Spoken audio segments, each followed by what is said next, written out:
कराची से निजी एयरलाइन की पहली हज परवाज आज़मीन हज को लेकर जद्दा पहुंच गई। इस परवाज से 320 आज़मीन हज्जाज मुक़द्दस पहुंचे हैं। कराची एयरपोर्ट पर आज़मीन को रुखसत करने के लिए उनके अजीज़ व अक़ारिब की बड़ी तादाद मौजूद थी। लाहौर से निजी एयरलाइन की परवाज सुबह 6:30 बजे 220 आज़मीन हज को लेकर मदीना रवाना हो गई। आज़मीन ने हज की सआदत का मौका मिलने पर खुशी का इज़हार किया। ने बड़ा करम किया है कि छोटी सी उम्र में अल्लाह ताला ने इस चीज़ की सआदत नसीब फरमाई।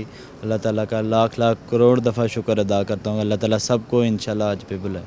अल्हम्दुलिल्लाह बहुत खुशी का मौका है। अल्हम्दुलिल्लाह अल्लाह की रहमत है कि अल्लाह ताला ने मौका दिया। इंशाल्लाह जाएंगे, दुआ करेंगे पाकिस्तान के लिए, मुल्क के लिए।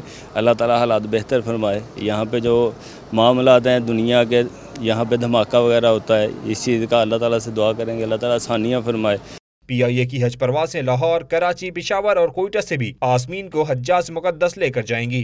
कौमी एयरलाइन फैसलाबाद, सियालकोट, सखर, मुल्तान और रहीम यार खान से भी हज परवाजें चलाएगी और 51,000 आज़मीन हज को जद्दा और मदीना पहुँचाया जाएगा, जबकि निजी एयरलाइन के जरिए भी आज़मीन को सऊदी अरब पहुँचाने का इंतज़ाम किया गया है।